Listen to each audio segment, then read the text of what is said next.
আল্লাহর এক বান্দা ছিল নামাজের সেজদায়। তখন আল্লাহ রাব্বুল আলামিন তাকে ডাক দিয়ে বলেন, বান্দা তুই যতই নামাজ পড়, যতই সেজদা কর, তোর জায়গা কিন্তু জাহান্নাম। এ কথা শুনে বান্দা বলল, আলহামদুলিল্লাহ।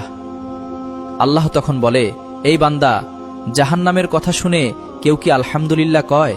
বান্দা তখন বলে, আল্লাহ, জাহান্নামের মালিকও তুমি, জান্নাতের মালিকও তুমি।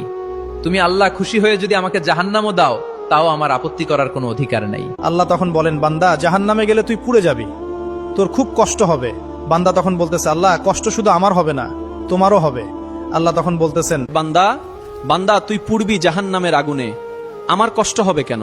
বান্দা তখন বলে, আল্লাহ, কোনো মায়ের কোল থেকে যদি কোনো বাচ্চা পানিতে পড়ে যায়, তাহলে কোন মা দূরে দাঁড়িয়ে থাকতে পারে না, দৌড়ে গিয়ে বাচ্চাকে কোলে নেয়।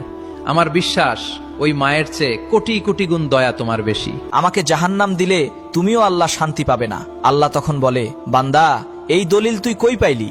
বান্দা তখন বলে, আল্লাহ, আমাদের জাতির পিতা ইব্রাহিম আলাইহিসসালাম তোমার প্রেম মুখে নিয়ে যখন নমরুদের আগুনে পড়ে গেল, তার আগেই তুমি বলে দিলে, আগুন, তুমি ঠান্ডা শীতল হয়ে যাও।